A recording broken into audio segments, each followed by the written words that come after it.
Welcome to the Smart Dating Academy podcast. I'm Bela Gandhi, the founder of Smart Dating Academy and your host. I started Smart Dating Academy in 2009 because I had this crazy knack of giving people dating advice that actually worked, that I took. I've been married for almost 25 years, and now my company helps people to date smarter and to find love. This podcast is meant to bring more love into your life, no matter where you are and what you do. And we're here to bring more life into your love. Smart daters, welcome back to this week's episode, which is going to literally and figuratively, no pun intended, blow your mind. I have with me repeat guest, Dr. Michelle Roberts, who, if you've heard any of our prior episodes, I first started with Michelle on our Instagram live show where she blew my mind about something called complex PTSD, which I had never heard about. Our whole Insta fam went wild. When I started this podcast, Michelle came on and talked about truly what a narcissist is. So this is the person, you guys, that so many smart daters have worked with. Michelle Roberts is an unbelievable psychotherapist in private practice. She specializes in women that have had complex trauma disorders. And let's say, how many of us haven't at the end of the day? So Michelle, welcome to the podcast. Welcome back. Oh, thanks, Bella. It's so great to be back and to see you and be part of this family. And I know so many people now in the Smart Dating Academy family, and it's always great to be back, kind of talking about, things that can get us to that next level of healing. Yeah, well, Michelle, let's jump right in because we have so much awesome ground to cover. For those who aren't familiar with you, tell us kind of about your work in Chicago, how that led you to getting your doctorate and where you are now. Well, sure. I guess going in the way back machine, I used to be a crime reporter in Chicago. And I, of course, saw lots of very sad, horrific stories, but often found myself wondering kind of what kind of personality structures were capable of certain things. And that led me into just being ever curious about low empathy disorders, right? Like malignant narcissism and psychopathy. And so I kind of started down that path. And over time, I segued from journalism to becoming a licensed clinician. I got to jump in. After you won a Pulitzer, let me humble brag on your behalf. Okay. Go ahead. Thanks, Bella. Anyway, I kind of segued over to psychotherapy. And when I was working on my dissertation, I kind of wanted to, keep looking at that because what I observed in my own life with my friends, girlfriends, in the early days of Instagram, even personal experience, I was noticing more and more people who, seemed to fit this personality structure, and people were really getting hurt. And so I focused my dissertation study on women who identify as narcissistic abuse survivors. And the response to that was unbelievable. More than 2,000 women participated in the research. The findings were really groundbreaking. The main one that I'll mention now is that of the entire sample, 84% of narcissistic abuse survivors fit the clinical criteria for complex PTSD, but only 4% had been diagnosed with it. So this is just a huge gap. So imagine trying to go and get help, and people are misdiagnosing you and not understanding what the problem is. And another thing that's difficult is with narcissism, sometimes it's really hard to explain these kind of subtle ambient types of abuse. It's hard to really explain how damaging that can be because unlike some forms of traditional domestic violence, there's no, outward signs of it. In fact, a lot of it just happens in the privacy of the relationship. So I kind of embarked on that path and became a clinician, really wanting to focus and find the right combination of whatever we had out there, whatever trauma skills or modalities we had, to really target women survivors of complex trauma brought on by relational abuse, whether that started in their childhoods or in their adulthoods. And that's and it can be how we get here. Absolutely. And it doesn't have to be in the romantic realm, to your point. It can be childhood, it can be siblings, it could be extended family, friends, who knows? Absolutely. Anybody. And that was another interesting finding of the research, was that most of the women in my study had an elevated what we call ACE score. And I know you've talked about ACE scores on here before, but that's the Adverse Childhood Experiences Scale. And women who identify as narcissistic abuse survivors have 4 times the norm score for ACEs. And so you think, well, kind of what causes the complex PTSD? Is it the early childhood abuse? Is it the adult narcissistic abuse? So we looked at that and we did a regression analysis to pull those things apart. And what we found out is both. You could have the CPTSD with only the childhood abuse, or you could have it with only the narcissistic abuse. But when you think about, for those of us who've kind of had both experiences, that's a lot of stuff that needs to be worked through. And it's complicated. It often, talk therapy often isn't enough. So Absolutely. That's kind of what brings us to this conversation. Yeah. And CPTSD is probably what, as Michelle said, as Dr. Roberts said, I'm very No, Michelle. Here. Okay. As Michelle said, so many people, I know you and I have talked about sometimes, a therapist said I might be borderline personality disorder, or I might be X or Y. To your point, there's so many misdiagnoses going around. And I remember you educating me saying, wait, hold on a second. Sometimes we can be misdiagnosed with these things when it's really just truly narcissistic abuse, that you've got CPTSD. And I thought, holy cow, it really checks out with the things that we were seeing in our practice. So as you said, Michelle, talk therapy isn't always enough. Tell us about EMDR and the work that you had started doing and how this helps. Yeah, well, what we see in CPTSD, and I know that this is kind of where your world and my world kind of go hand in hand, is that we get stuck in these not so great dating and relational patterns, right? And we kind of find ourselves in this repetition of kind of always winding up with relationships that are unsatisfying, and sometimes even abusive, right? And why do we go, we're smart women, we lead companies. Why are we going around and around and around in circles when it comes to relationships? It's very much a hallmark of CPTSD. So when it comes to breaking free from those patterns, there's a couple of treatments that I really believe can help facilitate this process. So EMDR, right, which I've spoken about before on this podcast, and psychedelic-assisted therapy, which I'm going to talk about later on. So EMDR is, for those of you who don't know, it's a form of psychotherapy that involves the use of bilateral stimulation, like eye movements or taps, right? While you recall distressing memories or experiences. And so the basic idea behind EMDR is that traumatic experience can get stuck in the brain, causing disruptions in the way memories are processed and stored. So EMDR can help us reprocess those memories in a way that really drives down their emotional intensity and negative impact. So this approach helps us process those old wounds and traumas that might be holding us back in our relationships.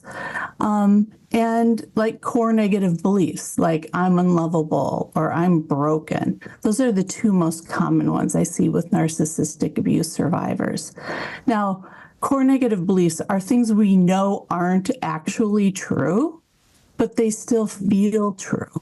And they run in the background of our lives like a hidden computer program. Mm-hmm. So by working with the therapist to reprocess those through EMDR, we can start to let go of some of that emotional baggage that's been keeping us stuck and find healthier ways to connect with ourselves and others. Beautiful. And can you tell us, what does EMDR stand for? Yes, it's a mouthful. Sorry. Eye movement desensitization and reprocessing. Perfect. Yeah. People ask me that all the time. I'm like, that was more for me. Eye movement desensitization and reprogramming. Reprocessing. Reprocessing. Okay.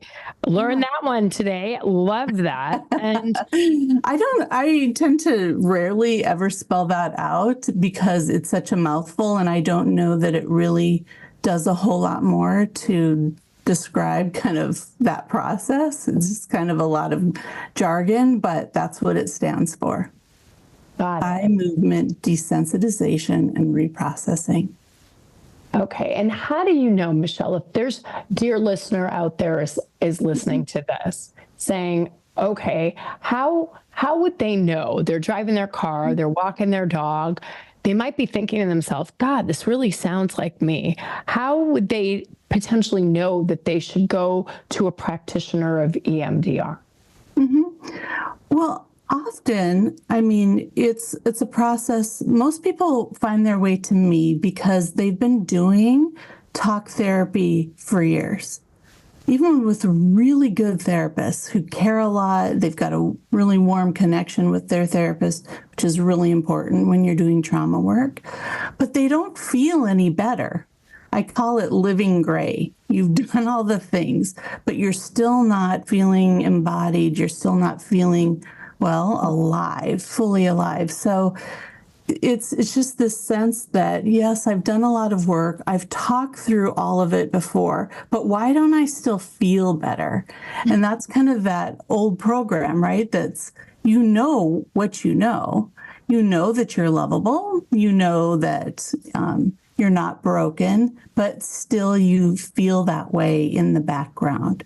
And so what that means is there's still old traumas that are stuck in there that haven't been fully processed. EMDR is how I accessed my own trauma and found it, after years of therapy, found it to be really groundbreaking personally and how it helped me take a step forward.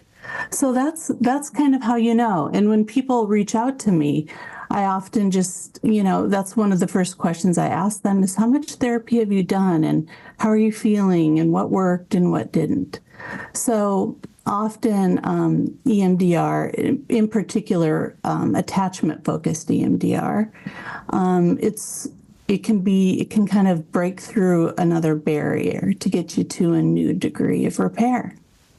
Love that. Love that. And now talk to us about psilocybin and mushrooms. And everyone seems to be talking a little bit about this, a little bit about that. And you are a real pioneer in this. So tell us about psychedelic-assisted therapy and where does it fit in to the spectrum of other therapies and modalities? Yeah. Well, so those of us who work in trauma really are embracing the new research that is coming out around psychedelic-assisted therapy.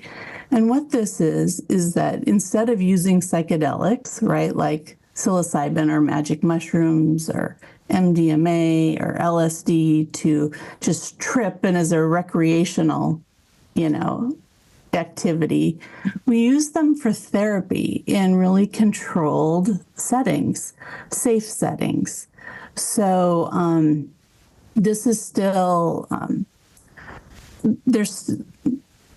basically there was a beginning of this research kind of at the midpoint of this century, back into the 50s and 60s, and psychedelics kind of began to gain this attention in the Western world for their therapeutic potential, even though, right, they've been used across thousands of years with various cultures, right, for spiritual and healing rituals. But in the 50s and 60s, researchers started conducting these groundbreaking studies on like LSD and psilocybin, exploring how their effects on consciousness, mental health, and personal growth. And they really showed promising results. But then there was this kind of counterculture, right, of widespread recreational use at the same time. And there were some concerns about their safety and abuse potential. So these substances were then classified as a Schedule I drug in the United States in the early 70s and basically shut down most research into their therapeutic benefits. So fast forward, right, to the early 21st century, and we see this resurgence of interest in psychedelics for therapeutic use. And researchers at organizations like MAPS, which is the Multidisciplinary Association for Psychedelic Studies, really important player in all of this. They've been at the forefront of privately funding clinical trials to investigate the efficacy of substances like MDMA and psilocybin, which is what I'm going to talk to you about today, for treating conditions like PTSD, depression, and anxiety. So in recent years, we've had this huge shift in public perception and policy regarding psychedelics. While they're still federally illegal, so several cities and states have decriminalized or legalized psychedelics for personal or therapeutic use, and recognizing their potential to revolutionize mental health care. I believe that's what's happening. So coming back to me,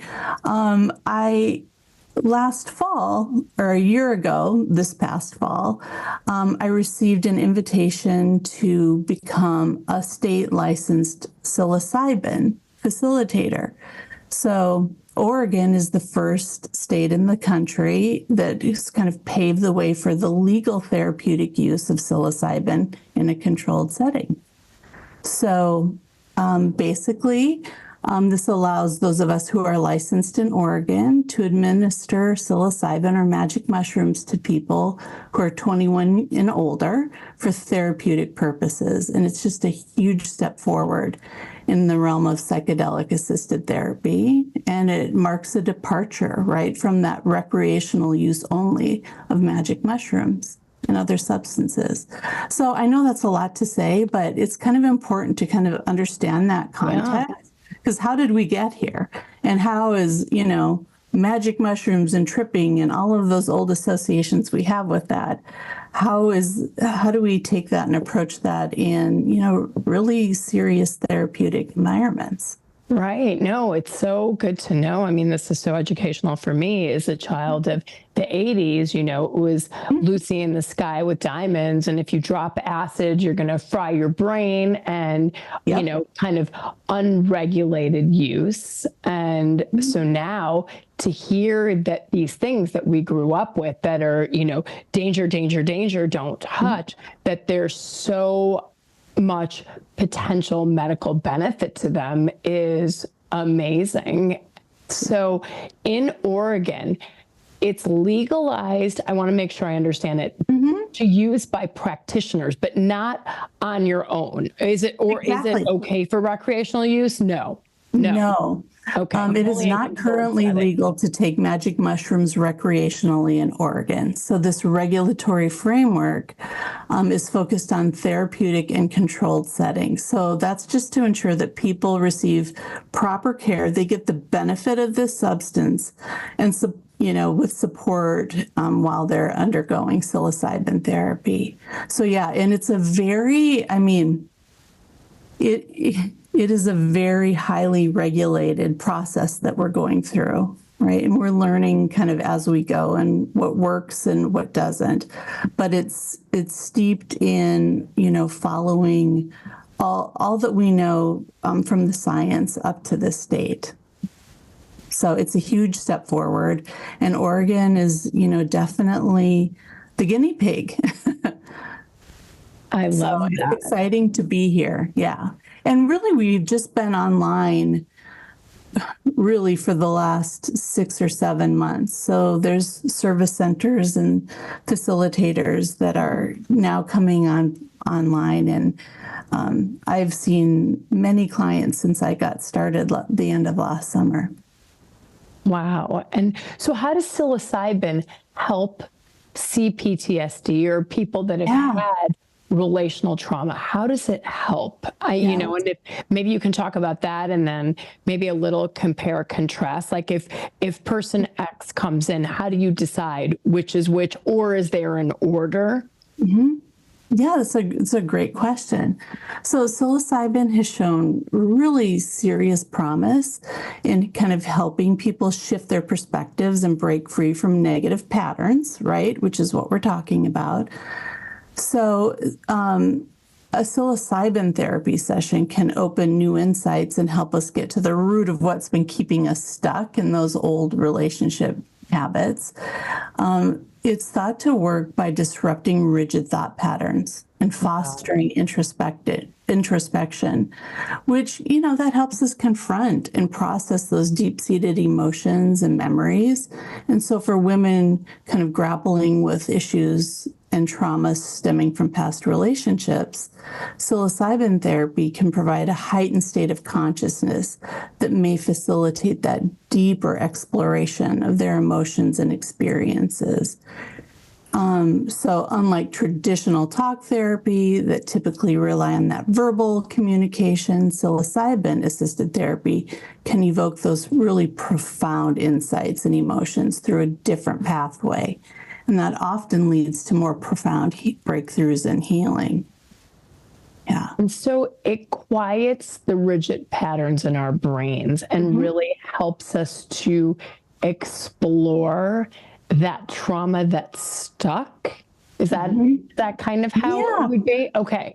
I can give you so when you take psilocybin, it interacts with serotonin receptors in your brain, especially the 5-HT2A receptors, to get too wonky. I love it. This I love the technicality. This interaction leads to changes in the brain's neural activity and connectivity, and it literally changes how you see things, feel, and think. So another cool thing that it does is it disrupts your brain's default mode network, your DMN. I'll throw another acronym on you. And the DMN is like your brain's autopilot for self-focused thoughts and rumination and overthinking, which we know are part and parcel, right, of CPTSD. So psilocybin turns down the volume on that autopilot, and that can really help break through those rigid thought patterns and open the door to new ways of looking at things. It also can boost that neural connectivity between brain regions that don't typically communicate with each other. And so this enhanced connectivity can spark those fresh ideas, creative thinking, and just a broader understanding of your emotions and experiences. And that's trying to put into words an experience that most will say really defies words, right? The experience of being on, a mind-altering psilocybin journey. It can really feel like a journey to the center of your soul, right? We're talking about neurons firing and in better neuroplasticity and all of that, but what it really comes down to is this incredibly sacred human experience that helps us explore, the nature of reality, our place in the universe, the interconnectedness of all things, right? So it can really be a deep, profoundly moving, life-changing experience. And that's even just with one dose. And how does one ingest it, or how is it administered? Yeah. Here in Oregon, of course, there are rules about how much you can take. But But in general, if I'm working with a client who's coming to me and they want to really have, a profound shift after we've done all the proper screening, and I usually would start out, at a dose between 20 and 25, which is considered a heroic dose. Just for comparison's sake, many of the clinical trials have been dosed at 25 milligrams. So these are meant to be, really big experiences. And then a person, will be at the service center, which are comfy, spaces for doing this. Rules require me to be right there with the person at all times. I'm there to help facilitate if anything is difficult for them. But really, the goal is to kind of turn inward and have your experience. And I always get asked, well, what's it going to be like? How's it going to feel? What's going to come up for me? I'm setting my intention for this. Does that mean that's what's going to happen? And no, there's really no way to predict. Sometimes people have incredibly beautiful, warm, connected, experiences where it just feels like a wash of, 4 to 5 hours of just love. And other people have really difficult, painful experiences where they're somatically feeling, right, the pain from traumas that they've been through, often for the first time. It's like almost an immediate access to it. And that can be really difficult. A lot of journeys have a beautiful combination of both. I worked with one woman once who had a very, very, very painful childhood, narcissistic abuse in her adulthood. And she went back to the womb and she felt cold and small. And she heard a voice that said, you were born wanting to die because you knew you weren't wanted.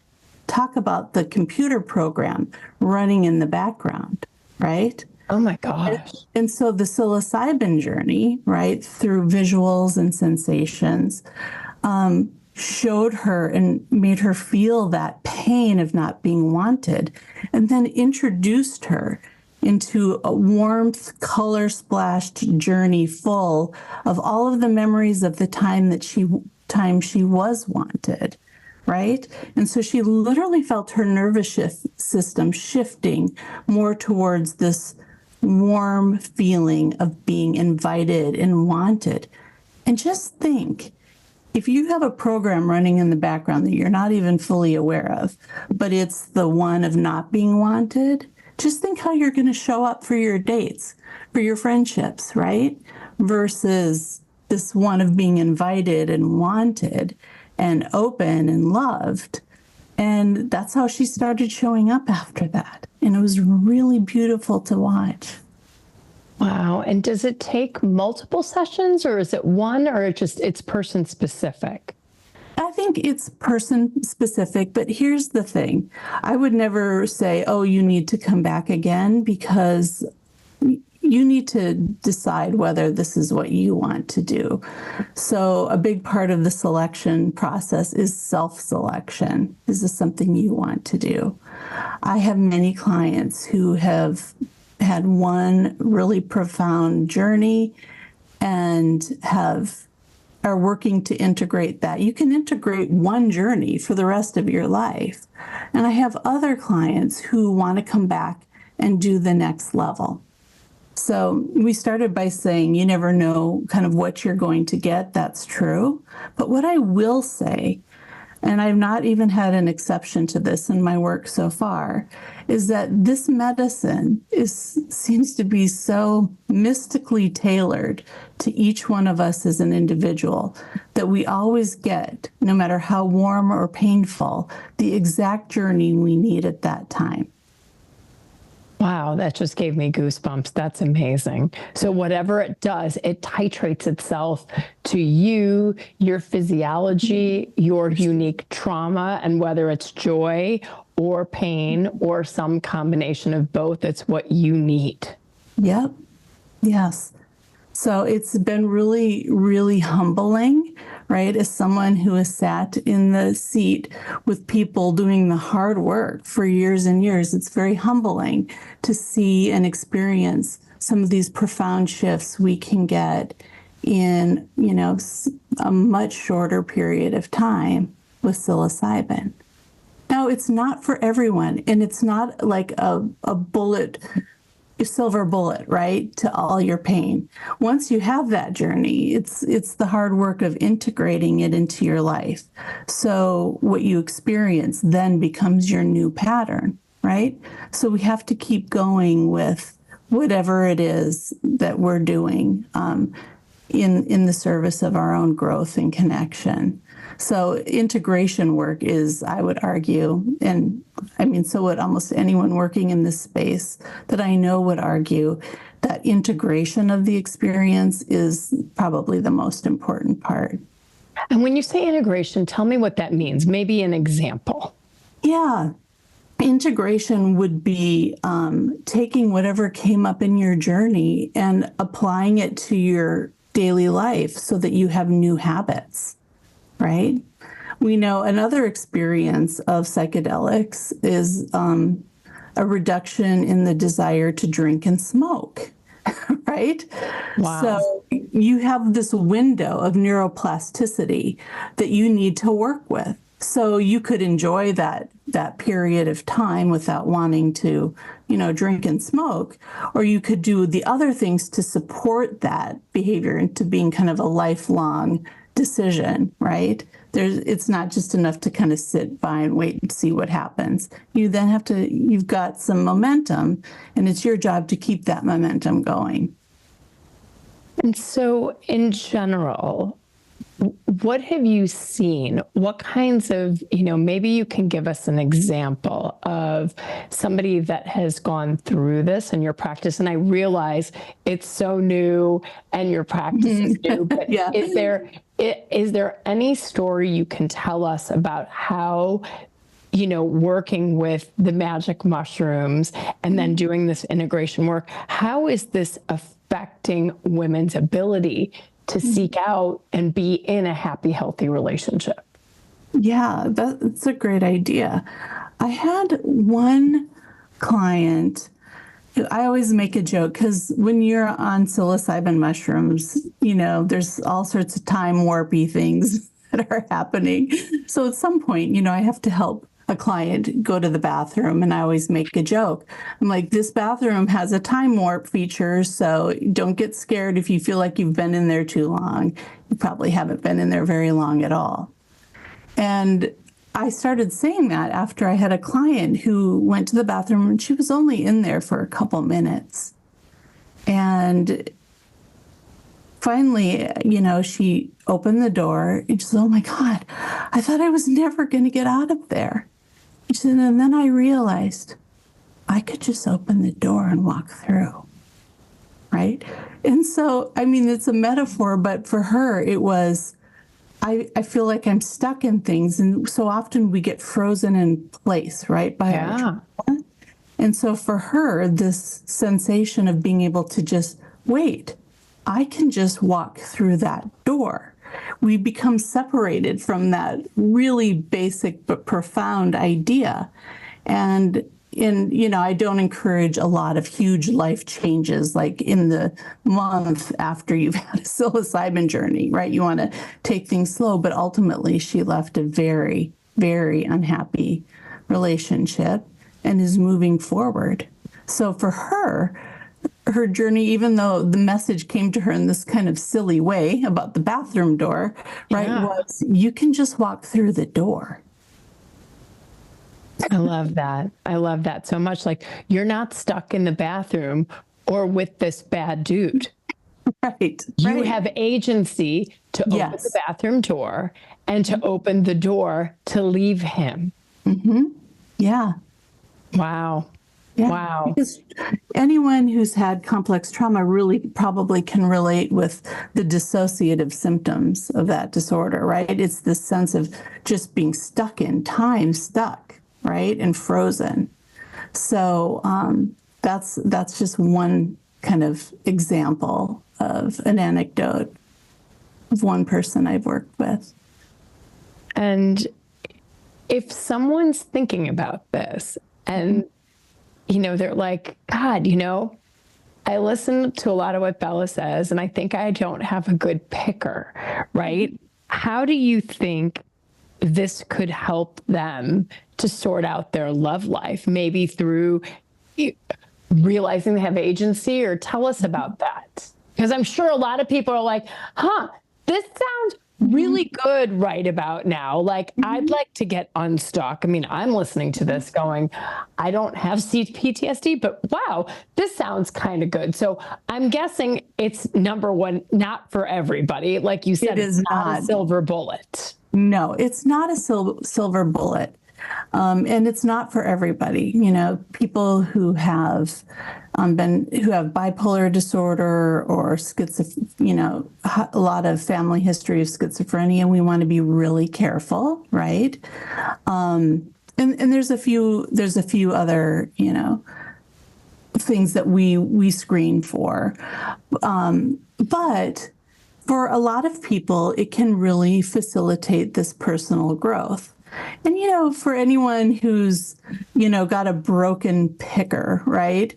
There's something about that is still kind of, it's sending the message that I'm broken, right? It's the same way of saying I'm broken, right? It's that script in the background. Yeah. And so, just like with some of the examples I've already talked about, a kind of a profound shift in those core negative beliefs that we have running kind of behind the scenes. I mean, it can really change that. What would it be like to be able to go into a dating situation, not afraid that I was going to make a mistake again, but having confidence that even if I did, I would know how to kind of exit it sooner, and I would be able to kind of go on to the next one without so much shame and self-recrimination about it. Absolutely. And about broken pickers or fixing your pickers, for those of you who have followed our work, I always say afterwards, to some extent, if your picker isn't broken, it's kind of a miracle, because we can't pick what happens to us. We can't pick the messaging even from society. We can't pick some evolutionary things, right? So if that's the case, remember, what do I always tell you guys? It's not your fault, no matter what. And if it is, the good news is there's so much help around there that didn't exist even 10 or 20 or 30 years ago. So sit in that and just say, wow, you know what? That's cool that I'm not broken. And if I don't know how to do this, it's not my fault, because I was never taught how to do it. It's like, just because you're not, a pro javelin thrower, well, I was never taught how to do it. Nobody's going to judge you for that. So this is sort of the same thing. We were never taught how to do relationships, right? We are witness to relationships, or we've had relationships foisted on us that we didn't pick from the time we were born, right? So, nobody sat any of us down and said, hey, this is how one gets into great relationships with friends, with family members, with romantic relationships. So we're all in this together, you guys. Exactly. Is there anything, Michelle, that I didn't ask you that I should? Well, I think one of the things that you asked me is that I'm not sure I fully answered, and that was, how do I know if psilocybin is right for me, or if I should be doing some other work first? And I think that, and I'm talking generally, right? There could be exceptions in specific cases, but generally,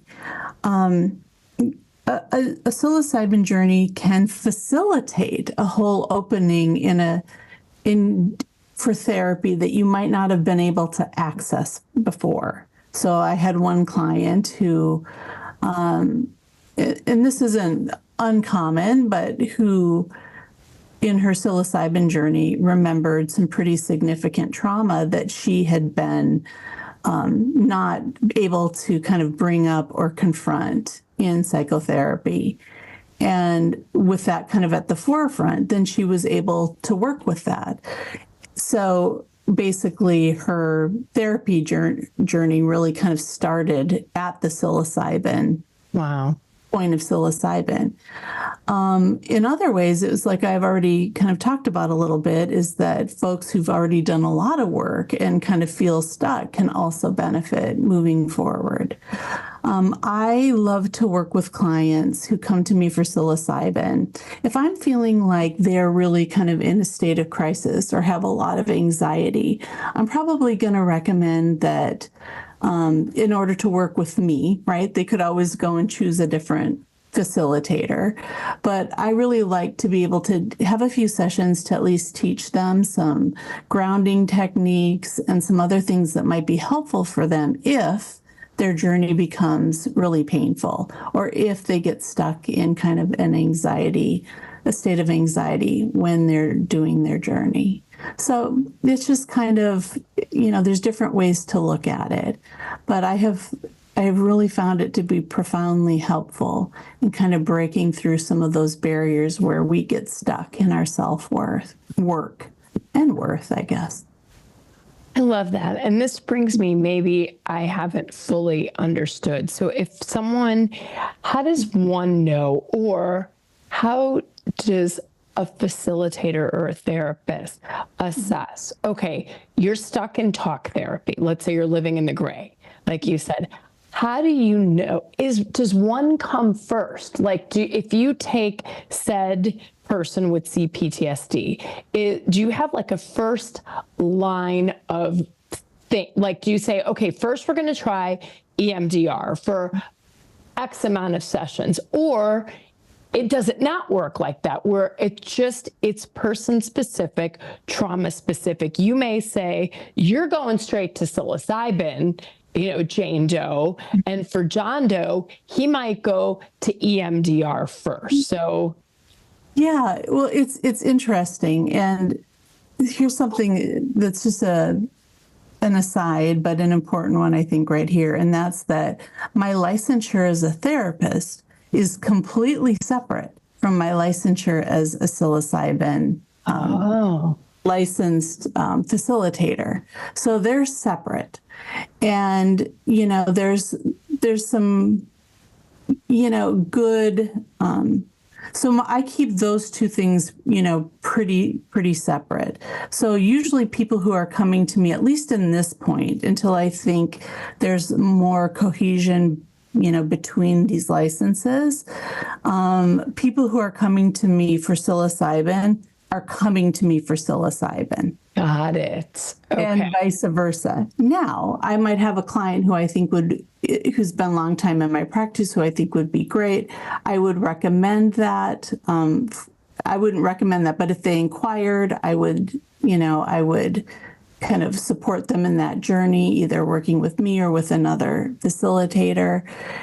Vice versa, if someone comes to me for psilocybin, I might, but I feel like I wouldn't, based on the things that I'm hearing, they might not be ready. I might give them some advice. Maybe, you want to work on some meditation and some grounding techniques before you start this. And you're not right for me right now, but then they could choose to go to another facilitator.